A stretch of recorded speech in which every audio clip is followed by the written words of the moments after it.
안녕하세요. 토요미스테리 디바제시카입니다. 영아 돌연사 증후군 들어보셨나요? 한 살이 채 되지 않은 아기들이 아무런 징후도 보이지 않다가 갑자기 사망하게 되는 현상을 말합니다.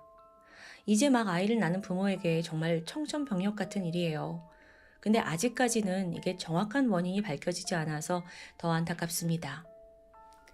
영아 돌연사 증후군은 소리 소문 없이 정말 갑자기 발생합니다. 주로 아이들이 잠을 자던 도중에 사망하는 일이 많다고 하는데 10달을 배 아파서 이제 막 낳고 부모가 된 기쁨을 누리기도 전에 정말 황망함이 너무 크겠죠.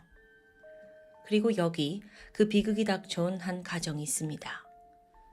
1989년 2월 1일 호주 뉴사우스 웨일즈주에서 귀여운 아기 한 명이 태어납니다. 이름은 케일럽, 아들이었어요. 엄마는 캐슬린 폴빅, 그리고 아빠는 크레이그 폴빅인데 이 중 아내 캐슬린은 꽤 슬픈 가정사를 가지고 있습니다. 부모님이 모두 알코올 중독이었고 거기에 더해 3살 때 아빠가 엄마를 칼로 찔러 죽이는 끔찍한 일을 겪게 되죠. 이후 그녀는 위탁가정으로 보내져서 성장하게 되는데요. 이런 배경 속에서 캐슬린은 누구보다 빨리 행복한 가정을 꾸리고 싶다는 꿈이 있었습니다. 그래서 고등학교 졸업하고 얼마 지나지 않아 크레이그와 만나 결혼을 하게 된 겁니다. 아들 케일럽이 태어나고 캐슬린은 지금 남편의 자식까지 드디어 완벽한 가정을 이뤘다라는 생각에 행복해했습니다. 그런데 아이가 태어나고 19일째가 되던 날, 분명 자고 있던 아이가 뭔가 이상합니다. 몸이 축 늘어지고 숨을 쉬지 않아요. 급히 병원으로 데려갔지만 사망 진단을 받았습니다. 영아 돌연사 증후군이었죠. 그렇게 허망하게 아이가 부부의 곁을 떠났어요. 큰 슬픔이 닥쳐왔지만 부부는 서로를 다독이면서 마음을 추스리게 되죠. 그리고 1년이 지나 선물처럼 부부에게 새 아기가 찾아왔습니다. 이번에도 아들이에요. 이름은 패트릭. 부부는 정말 이번에야말로 좋은 부모가 돼서 아이 잘 키우겠다라고 다짐했는데 패트릭이 태어나고 4개월쯤 아이를 돌보던 엄마가 이상함을 또 감지합니다. 자는 줄 알았던 아이가 움직임이 없고 숨을 쉬지 않는 겁니다. 여보, 다급히 남편 불렀어요. 남편이 심폐소생술을 했죠. 그 사이에 이제 캐슬린은 앰뷸런스 불렀고요. 다행히도 이 아이의 목숨은 건질 수 있었어요. 하지만 이미 뇌가 크게 손상된 상황이었죠. 어쨌든 그렇게 집에 돌아온 지 겨우 4개월 만에 패트릭의 호흡이 다시 멈췄습니다. 이번에는 심폐소생술도 소용이 없었어요. 그렇게 부부는 2번째 아이도 떠나보냈죠. 그들에게 3번째 아이는 1년 반 뒤에 태어납니다. 이번엔 예쁜 딸이었어요. 이름을 사라라고 지었고 이미 2번의 힘든 일을 겪은 부부는 행여라도 사라가 나쁜 일을 겪을까 노심초사 육아에 전념합니다. 그래서인지 사라가 별 문제 없이 잘 자라는 듯 했는데 태어난 지 10개월 만에 또 비극이 찾아옵니다. 와, 3번 연속. 이걸 과연 운명의 장난이라고 할 수 있을까요? 그러던 1999년 3월 1일 뉴사우스 웨일즈의 응급상황실에 전화가 걸려와요. 저기요, 앰뷸런스 좀 보내주세요. 우리 애가 숨을 안 쉬어요. 다급한 엄마의 목소리. 그런데 이어진 한마디가 더 있습니다. 이미 3명이나 죽었는데. 이걸 듣고 접수원도 흠칫 놀라요. 그리고 다시 물었죠. 뭐라고 하셨어요? 제가 이미 3명이나 떠나보냈다고요. 신고자분 성함이 어떻게 되시죠? 저 캐슬린 폴빅이요. 앞서 그 캐슬린 부부가 맞습니다. 즉 지금 신고 내용은 부부의 4번째 아이가 또다시 숨을 거둔 거예요. 와. 당시 부부는 3번의 아픔 딛고 넷째 아이 로라를 품에 안게 됩니다. 로라의 나이가 18개월 때였어요. 근데 이때 또 돌연사를 한 거고요. 어떻게 이럴 수가 있죠? 그런데요. 보통 의학적으로 영아 돌연사 증후군은 1살 미만, 그러니까 12개월이 안 되는 아이들에게 주로 발생한다고 합니다. 그렇다면 로라의 죽음, 원인은 좀 다를 수 있다는 거예요. 그래서 부검을 해보니 사인은 심근염이었습니다. 이게 바이러스가 몸에 들어가서 심장 근육에 염증을 일으키는 일종의 심장병이에요. 근데 병의 원인이 분명하지 않습니다.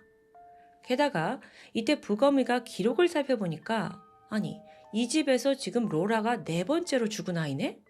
그는 즉각 이 사실을 경찰에 전달했죠.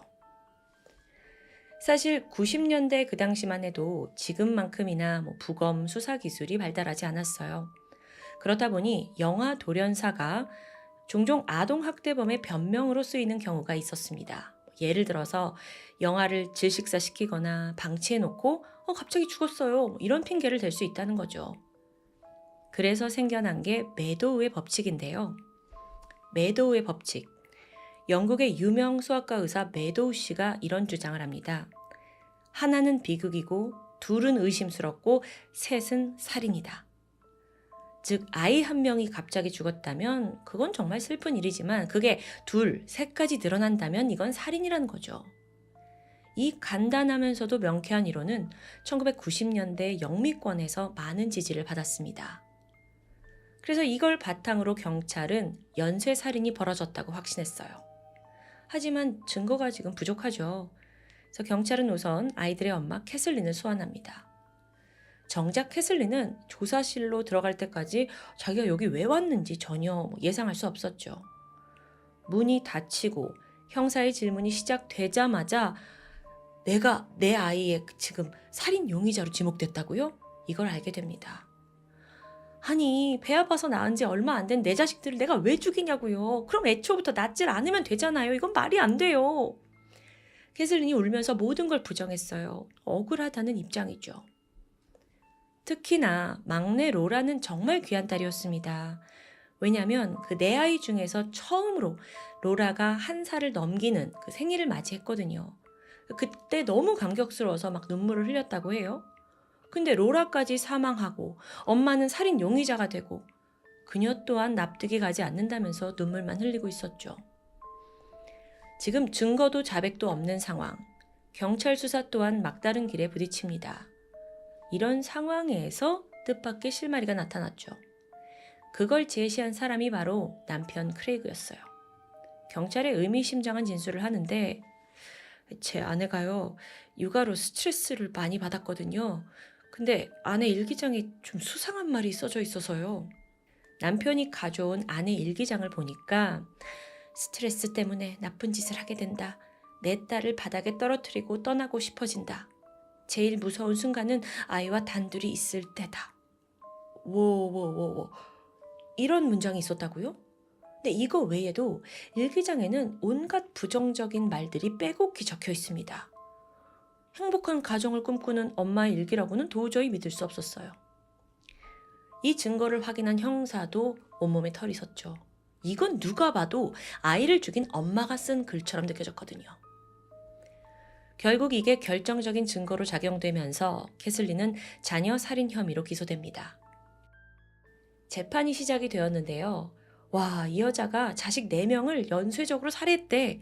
이 타이틀과 함께 소식은 호주 전역에 알려졌습니다. 캐슬린은 순식간에 희대의 악녀가 됐죠. 비난과 손가락질 피할 수 없었고요. 재판은 무려 7주간 이어졌지만 여론은 점점 더 나빠졌습니다. 당시에 아빠인 크레이그가 죽은 아이들을 떠올리면서 눈물 짓는 모습이 그 당시에 거의 모든 TV 채널에서 방송됐다고 해요. 또 재판에 선 의료 전문가들 역시 이 아이들이 다 자연사를 했다고 보기는 너무 어렵다라고 입을 모았고요. 그렇게 캐슬린의 살인 혐의는 거의 확실시되고 있었습니다. 게다가 얼마 후에 그 캐슬린이 쓴 일기장, 문구들이 공개되면서 여론은 더 불타올랐죠. 너무 정말 나쁜 여자다 막 하는 거예요. 여기서 잠깐 넷째 로라가 죽기 전과 후에 캐슬린이 쓴 내용들을 좀 살펴보면 내가 세상에서 제일 못난 엄마인 것 같다. 너무 무섭다. 내가 가끔 로라를 닥달하고 엄하게 굴긴 했다. 아이는 떠났다. 도움의 손길과 함께. 자, 조금 수상합니다. 여기서 문제가 된 건 특히나 도움의 손길과 함께 이거였어요. 아니 무슨 도움? 검찰에서는 이 도움이라는 게 사실상 그녀가 살인을 인정하고 있는 거다라고 주장을 했죠. 캐슬린은 완벽하게 부정을 했고요. 그럼 그 반박을 좀 들어볼까요? 캐슬린은 이제 로라가 죽고 네 번째 아이까지 죽은 이 상황을 도저히 받아들일 수가 없는 거예요. 그래서 신이 아이를 데려갔다 라는 의미로 이런 글을 남겼다는 거예요. 근데 여러분, 이게 들으면서도 좀 쉽게 납득이 안 되죠. 판사도 마찬가지였습니다. 마침내 법원은 4명의 자녀를 살해한 혐의에 대해 캐슬린에게 유죄, 징역 25년형이 내려집니다. 당시 그녀는 계속 억울하다면서 무죄를 주장했지만 캐슬린 편에 설 사람은 아무도 없었습니다. 그렇게 호주 범죄 역사상 최악의 악녀로 캐슬린, 이 이름이 기억이 되고요. 10년이 흐르게 됩니다. 사람들의 머리에서도 사건이 점점 잊혀져 갈 무렵이었죠. 우연히 캐나다에 있는 알라드 로스쿨에서 있는 에마 컵니프 교수가 이 사건에 관심을 갖게 됩니다. 당시 법정에 제출된 증거 다 살펴봤어요. 근데 보면 볼수록 물음표가 생기더라고요. 사실 이 사건의 제대로 된 물증이라고는, 그러니까 살인을 했다는 물증이라고는 일기장밖에 없는데 이걸로 유죄가 인정돼? 이게 의문입니다. 그래서 이후에 커니프 교수가 주변에 있는 법학자들과 함께 직접 사건을 조사하기 시작해요. 그리고 자문을 구하러 찾아간 사람이 빅토리아 법의학센터의 센터장 스티븐 코드너라는 교수였죠. 이 코드너 교수도 사건을 찬찬히 살펴봤는데요. 이게 무려 1년이 걸려요. 그리고 나서 그가 125페이지짜리 보고서 하나를 내놓습니다. 이 방대한 레포트의 결론이 뭐였냐? 폴빅 내의 내 아이가 질식당했다라는 증거는 물론이고 살해당했다라는 증거가 없다였습니다. 그러면 살인을 당한 게 아니라면 아이들이 지금 다 돌연사했다는 이론인데 그것도 확률적으로 좀 납득하기 어렵지 않나요? 한편 캐슬린의 변호인단은 이런 기록을 토대로 경찰에 재수사를 의뢰합니다. 근데 이 재수사라는 게 시작되기까지도 3년이란 시간이 더 걸려요. 그래서 그 사이에 확실한 증거를 찾기 위해서 막 노력을 했죠. 그러다가 세계적인 면역 유전학자 비누에사 교수를 찾아갑니다. 그리고 그에게 특히나 그 넷째 자녀 로라의 심장 조직 샘플을 보여주게 돼요. 왜냐하면 애초에 이 로라의 사망 원인이 심근염이었는데 그게 유전적일 수 있지 않냐? 라고 생각한 거예요. 만약 그렇다면 모든 자녀들이 그렇게 숨진 것이 결코 살인이 아닌 게 되고요. 비누에사 교수도 조직 샘플 뿐만 아니라 아이들 부검 결과까지 다 꼼꼼히 살펴봅니다. 그리고 마침내 심근염 이 자체가 유전적인 문제로 생겼을 가능성이 있다라는 결론을 내놓게 된 겁니다. 그러면서 내가 이걸 좀 더 확실히 봐야겠으니까 그 감옥에 있는 캐슬린의 DNA를 좀 채취해달라라는 요청이 들어오게 돼요. 마침내 그녀의 DNA가 연구실로 전달이 되었죠. 그리고 머지않아 엄청난 사실이 발견됩니다. 이 캐슬린의 유전자에 지금까지 발견된 적이 없는 아주 희귀한 돌연변이가 있더라고요. 이게 칼모듈린이라는 유전자인데요. 이게 원래는 세포 안에 있는 칼슘의 농도를 조절한다고 해요. 근데 여기에 이제 돌연변이, 문제가 생기면 이게 우리 몸에서 심장 질환에 엄청나게 취약해진다고 해요. 그리고 같은 돌연변이가 사라와 로라 두 딸에게서도 발견이 되었고요. 게다가 종류가 좀 다르긴 했지만 아들들 케일럽과 패트릭에게도 유전자 변이가 발견됩니다. 와, 이건 엄청난 발견이었어요. 그러는 사이 시간이 흘렀죠. 재조사 신청하고 3년 후인 2018년에 조사위원회가 꾸려져요. 여기서 쟁점은 2가지였습니다. 첫째, 과학적인 증거가 충분하냐? 둘째, 그 앞서 재판에서 가장 결정적인 증거였던 그 캐슬린의 일기, 이걸 어떻게 해석할 거냐? 자, 앞서 그 과학적 증거는 지금 여러 과학자들이 참여하고 있고 이건 밝혀낼 수 있는 것 같아요. 근데 문제는 또 일기장입니다. 캐슬린은 당시에 그 엄마로서 이제 3명, 4명의 아이를 다 잃고 그 죄책감이 너무 커서 그걸 적어놓은 것뿐이다 라고 해명을 했어요. 하지만 여러분도 보셨지만 그 내용이 좀 애매하잖아요. 반응은 싸늘했죠. 결국 굉장히 힘들게 얻은 재조사 기회였지만 조사위원회는 아니, 캐슬린이 아이 죽인 거 맞아 라고 판단을 했고 또 한 번의 유죄가 선고됩니다. 캐슬린은 절망했어요. 한편 이걸 듣게 된 비누회사 교수가 납득이 도저히 안 되는 거예요. 그래서 판결이 나온 바로 그날 교수가 호주 과학학술원을 찾아갑니다. 그리고 자, 이거 보시오. 내가 이게 조사한 자료입니다 하고 불쑥 내밀었어요. 그래서 학술원에서 좀 당황하긴 했지만 일단 뭐 증거들을 꼼꼼히 살펴봤죠. 그리고 보니까 어라? 그렇네. 이거 사법부가 좀 실수한 것 같은데? 여기에 모두가 동의합니다. 그리고 그때부터 이 모두가 캐슬린의 명예회복을 위해 팔을 걷어붙이기 시작합니다. 뒤이어서 이번엔 또 덴마크 쪽 연구실에서도 도움의 손길이 이어집니다. 이 덴마크 연구팀은요, 돌연변이 칼모듈린 유전자, 그러니까 이걸 나중에 폴빅 유전자라고 이름을 붙여요. 왜냐하면 전 세계에서 처음으로 발견이 됐으니까 이걸 가지고 생쥐에게 주입하는 실험을 진행했어요. 근데 결과가 충격적입니다.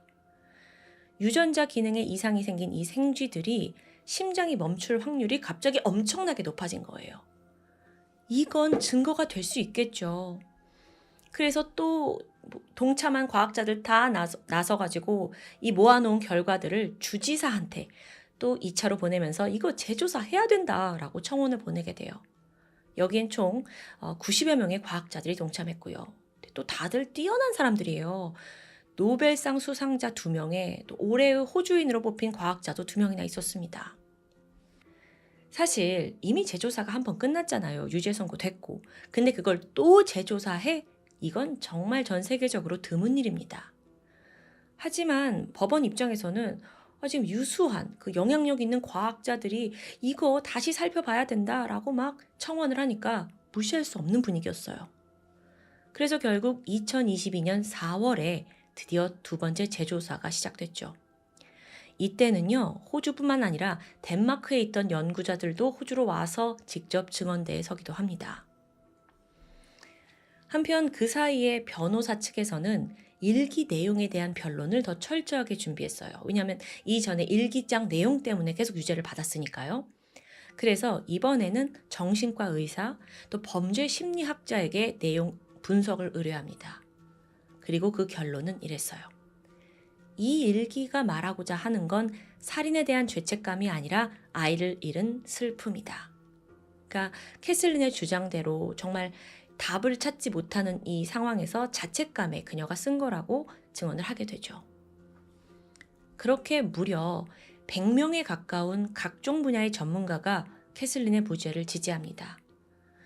그렇게 길고 긴 험난한 싸움이 계속되면서 드디어 작년 2023년 6월 재조사가 끝이 났고 뉴사우스 웨일스주의 법무장관이 기자회견을 열게 돼요. 그는 공식적으로 캐슬린의 사면을 선언합니다. 무려 20년간의 감옥 생활과 억울한 누명이 마침표를 찍는 순간이었습니다. 바로 다음 날 캐슬린은 세상으로 돌아오게 됐죠. 생각해보면 캐슬린을 범죄자로 몰아갔던 그 매도우의 법칙, 이게요, 지난 20년 동안 사실 힘을 많이 잃었습니다. 그러니까 현대에 와서는 신빙성을 잃은 지 오래예요. 일단 이 법칙을 만든 로이 매도우가 어떤 일이 있었냐면 그 돌연사 증후군에 관한 데이터를 조작하다가 그게 또 들켜버립니다. 자기는 막 자신만만하게 이게 이론입니다 했는데 조작한 거야.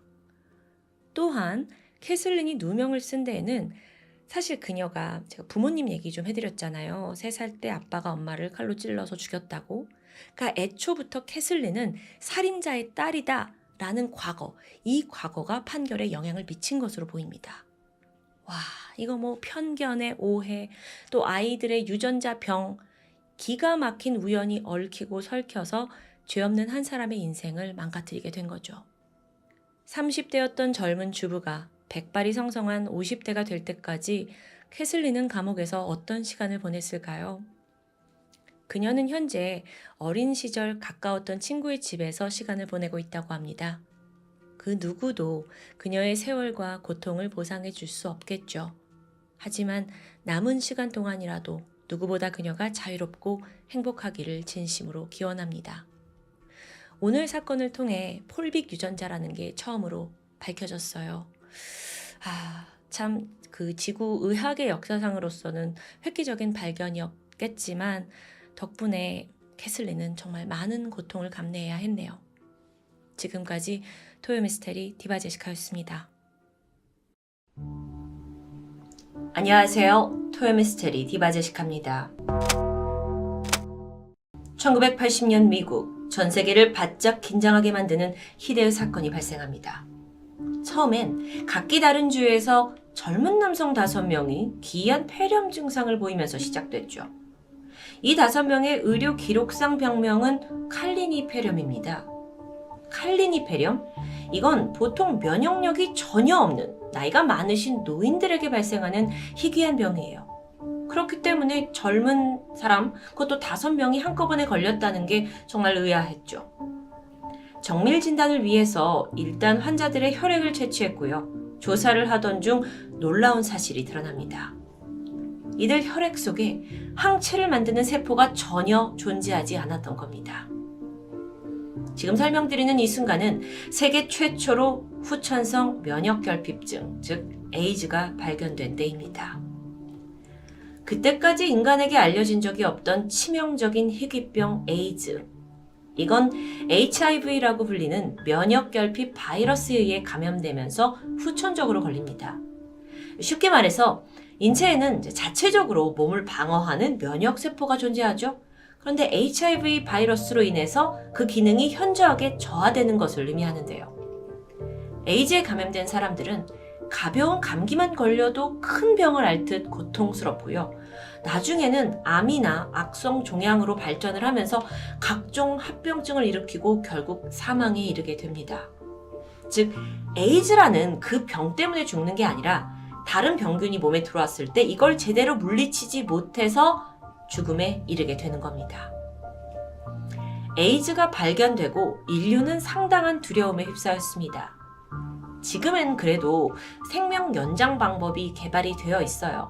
하지만 그 당시만 해도 에이즈에 걸리면 무조건 사망한다 라고 알려진 무서운 불치병이었죠. 심지어 당시 미국에서 최고 인기 배우였던 록 허드슨, 또 가수 프레디 머큐리, 또 예술가 키스 헤링 이런 연예인들이 에이즈에 걸리고 목숨을 잃게 되면서 이 공포가 전 세계로 퍼져나갔습니다. 보통 에이즈의 감염 경로를 보면 주로 성관계 그리고 혈액을 통한 전파로 알려져 있습니다. 그 외에도 또 하나의 특이한 경로가 있는데 임신 중에 산모가 HIV 바이러스에 감염이 되면 그 태아 역시도 안타깝게 에이즈에 걸리고 맙니다. 지금은요, 각종 화학요법이 나오면서 그 확률을 줄여갔지만 80년대만 하더라도 의학기술이 전무했습니다. 점점 시간이 갈수록 엄마, 모체에 의한 신생아 감염이 높아지게 되면서 이게 무시하기 힘든 사회 문제로 대두되죠. 왜 큰 문제냐? 아이가 태어나고 머지않아 에이즈를 앓던 부모의 상당수가 합병증으로 목숨을 잃게 됩니다. 그럼 아이는 홀로 남겨지겠죠? 다행히 돌봐줄 사람이 있다면 또는 형편이 넉넉하다면 다행이지만 대부분 그렇지 못했습니다. 그러니까 이 아이들이 아예 갈 곳 없는 처지가 돼버린 겁니다. 그러던 1989년 미국 뉴욕에서 반가운 소식이 전해져요. 이렇게 고아가 된 에이즈 아동 환자들을 위해서 전문 요양시설이 문을 연 겁니다. 그 이름은 인카네이션 어린이 센터. 참고로 인카네이션이란 건 종교적인 의미로 신이 인간의 모습으로 세상에 와서 우리를 구원한다는 뜻입니다. 이름 그대로 오갈 데 없는 부모 잃은 아이들을 걷어서 병까지 치료해주는 이 센터는 그야말로 구원과도 같은 곳이었죠. 여기에 더해서 전 세계적으로 유명한 제약회사들이 각종 약품을 지원하겠다고 손을 내밀었고요. 미국 정부까지 보조금을 대면서 인카네이션 어린이 센터, 여긴 그야말로 인류애가 넘치는 에이즈 어린이를 위한 천국으로 인식되었습니다. 그리고 이건 지금 이 순간도 마찬가지고요. 그러던 2000년대 초반입니다. 이 센터에 대한 기이한 소문이 세간에 돌기 시작하는데 에이즈 아동들을 대상으로 어떤 임상실험이 벌어지고 있다는 것이었죠. 게다가 이건 소위 에이즈에 감염된 고위층들이 치료약을 빨리 만들어내기 위해서 어떤 적합한 절차를 건너뛰고 어차피 오갈 곳 없는 아이들을 대상으로 한다라는 소문인데 이게 사실이라면 정말 뒤통수 치는 일입니다. 그런데 소문이 점점 더 구체화되기 시작했어요. 이 실험에 이름만 대면 다 아는 굴지의 제약회사가 관련이 되어 있다더라. 대학 연구팀은 물론 국가기관까지 직접적으로 연관되어 있다더라. 까지요. 무시할 수 없는데요. 이게 과연 사실일까요? 사실 에이즈가 발견된 이후 초반부터 워낙 확인되지 않은 루머나 괴담이 있었습니다. 예를 들어서 에이즈 환자와 한 공간에 있기만 해도 전염이 된다는 자극적인 이야기들이죠. 그렇다 보니까 여론은 인카네이션 이 센터에 대해서도 그냥 음모론이 아니냐라고 치부했습니다. 아니 설마 미국 정부가 돈을 대고 개입이 된 건데 성인도 아닌 어린아이를 대상으로 생체 실험을 해? 상상조차 어려운 일이죠. 혹여나 정말 만약에 진짜 그렇게 이뤄진다 한들 과연 누가 나서서 사실을 파헤칠 수 있을까요? 쉽지 않죠. 그러던 중 사건이 하나 발생합니다. 인카네이션 센터에서 보육교사로 일하고 있던 제클린. 그녀는 지난 5년 동안 아주 헌신적으로 아픈 아이들을 돌봐왔습니다. 특히나 매 시간마다 정해진 양만큼 아이들한테 약을 먹게 돕는 게 그 중요한 임무 중에 하나였다고 해요. 제클린은 참 아이들에게 많은 애정과 관심을 쏟던 중에 아주 큰 결심을 합니다. 그간 깊은 관계를 맺어온 센터의 2명의 아이를 자신의 자녀로 입양하기로 결정한 것인데요. 정말 대단하죠. 그녀가 이런 의사를 보이게 되자 센터 측에서도 기꺼이 환영했습니다. 하지만 조건을 걸었죠. 그건 바로 집에 데려가서도 센터에서 제공하는 약을 똑같이 복용해야 한다라는 겁니다. 치료를 위해서는 당연한 일이라고 생각을 했기 때문에 제클린은 별 의심 없이 조건을 받아들였습니다. 유명한 제약회사가 공짜로 주는 약인데 더 마다할 이유가 없겠죠. 이후 에이즈에 걸린 이 아동 2명과 함께 제클린이 생활을 하기 시작했는데요. 이전보다 더 가깝게 아이들의 건강을 매시간 체크할 수 있게 됐죠. 그런데 이상하게도 이 꾸준한 약물요법에도 불구하고 별 차도가 보이지 않습니다. 아이들은 여전히 고열과 설사, 또 심하면 경련에 시달리게 되는데 그렇게 엄마로서 마음 아파하던 어느 날 제클린이 깜빡하고 약 먹이는 걸 까먹은 날이었습니다. 그날따라 아이들의 컨디션이 어느 때보다도 좋아요. 그게 확연했죠. 이상하다. 평소에 이러지 않았는데. 뭔가 수상함을 느낀 그녀는 결국 며칠을 더 실험해보다가 자체적인 판단하에 센터에서 준 약물 치료를 중단하게 됩니다. 근데 이후에 아이들이 날이 갈수록 활발해지기 시작하는 겁니다. 그런데 얼마 후에 제클린이 약물을 중단했다라는 소식을 인카네이션 재단에서 듣게 돼요. 그런데 센터의 반응이 예상을 뛰어넘습니다. 바로 제클린의 집에 와서 강제로 아이들을 데려가 버리는 겁니다. 제클린이 아니 내가 내 사비로 개인 의사를 고용했고 아이들 건강을 위해서 내가 한 거다라고 호소했지만 끝내 이 주장은 받아들여지지 않았습니다. 그리고 결국 그녀는 아이를 뺏기게 되는데요. 센터는 왜 도대체 이 약물에 대해서 그렇게 예민하게 반응했던 걸까요? 그 진실은 머지않아 드러났습니다. 2004년 영국 가디언과 BBC가 9개월 동안 집요하게 취재를 한 끝에 충격적인 폭로를 내놓게 되죠.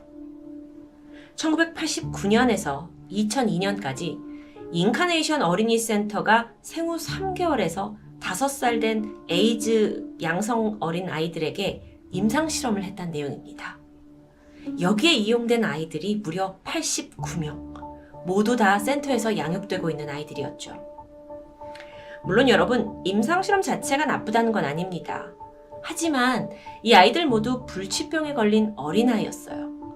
새로운 어떤 약에 대한 임상실험이 진행이 될 경우 당연히 부모의 동의가 필요하겠죠?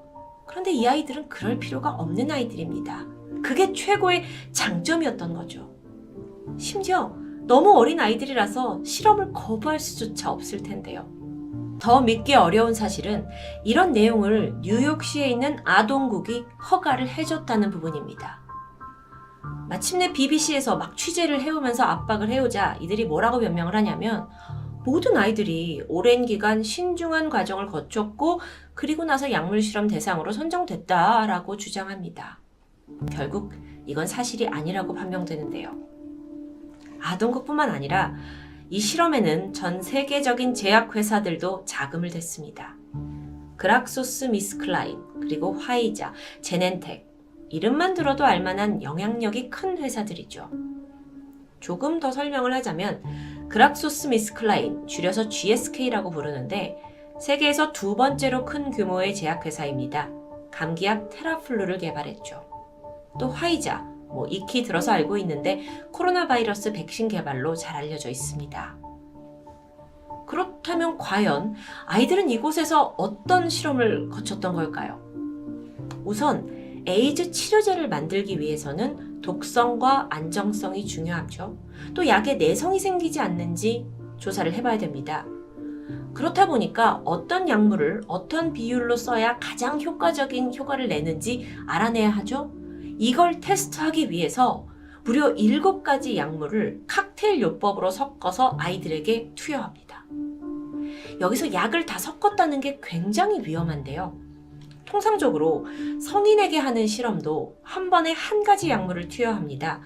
아주 상당히 조심스럽게 이루어지죠. 그런데 이게 어린아이들을 대상으로 하는데 약을 다 섞어서 쓰는 겁니다. 그리고 이 실험 대상에는 4살 된 유아도 있어요. 뿐만 아니라 홍역 백신 실험도 진행이 되었는데 6개월밖에 안 된 영아한테 적정량의 2배에 이르는 홍역 백신을 주입하고 결과를 지켜보는 경우도 있었다고 해요. 이 아이들이 부모가 있었다면 결코 겪지 않았을 일이겠죠. 아니 그럼 아이들이 어떻게 되나요? 당연히 부작용이 일어납니다.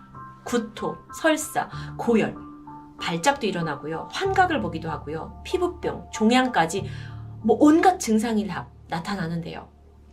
센터 측에서는 이걸 뭐라고 설명하냐면 부작용이 아니라 원래 가지고 있던 이 에이즈라는 병 때문에 더 증상이 나타나는 거다라고 무마해버립니다. 또 정부기관은 뭐라고 하냐? 에이즈에 걸린 어차피 죽음을 앞둔 아이들이다. 그 아이들한테 최첨단 치료를 제공한 거다라는 황당한 주장을 내놓았죠. 정말 미치고 팔짝 뛸 노릇입니다. 이 아이들 모두 갈 곳 없는 고아였기 때문에 그들의 억울함을 대변해줄 보호자도 없는 처지였죠. 그러던 중 태어나서 이제 에이즈를 앓고 부모를 잃고 나서 삶의 대부분을 여기서 살아온 한 아이가 인터뷰를 통해 그곳의 삶을 폭로합니다. 아이의 친구 중 한 명이었던 데니얼. 매일 센터가 주던 약이 있는데 이걸 거부하게 돼요. 그러자 센터가 어떻게 했느냐? 아이의 위를 절제한 후에 외부에서 튜브를 꽂아가지고 위장으로 직접 약물을 투여했다라는 증언이 나옵니다. 만약 이게 사실이라면 아무리 어린아이라지만 인권이 무참히 짓밟힌 거죠. 센터에서 근무했던 제클린, 그리고 아이들을 돌봐주던 다른 교사들, 종사자들 그 누구도 보도가 나오기 전에는 센터에서 벌어지는 끔찍한 일들을 전혀 몰랐다고 알려져 있는데요. 자, 그렇다면 이게 모두 폭로가 된 이후에 관계자들은 어떤 처벌을 받았을까요? 놀랍게도 인카네이션 어린이 센터는 현재까지도 뉴욕에서 버젓이 존재하면서 정상적으로 운영되고 있습니다.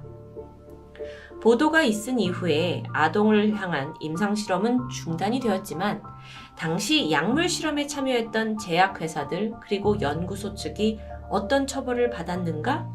이건 구체적으로 확인되지 않습니다. 답답하죠. 아이러니하게도 해당 사건을 폭로한 BBC가 보도를 한 3년 후에 사과문을 내야 했는데 에이즈 치료 약물에 대한 너무도 부정적인 내용만을 편향적으로 언론에서 다뤘다라는 이유에서였습니다. 실제로 이 충격적인 내용은 국내 인터넷에 검색해도 많은 정보가 떠오르지 않았습니다. 그래서 마치 음모론처럼만 치부될 수도 있을 것 같죠. 왜 공론화가 크게 되지 않았을까 생각해보니까 인권유린 피해에 대해서 억울함을 호소해야 하는 당사자가 너무 어려요. 심지어 보호자도 없어요. 더 나아가서 에이즈로 인해 어쩌면 이들이 이미 삶을 마감했기 때문은 아닌가라는 생각이 들었습니다. 어떤 인권운동가 단체가 아니라면 사실 적극 나서서 진상을 파악하고 그 더러운 진실을 파헤칠 사람이 없었다면 이건 너무 안타까운 건데요. 그저 에이즈 신약 개발, 여기에 미쳐서 저지른 인간의 추악한 욕심. 히데의 사건이 이렇게 묻힌다면 역사는 또다시 같은 실수를 반복할지도 모릅니다. 토요미스테리 디바제식합니다.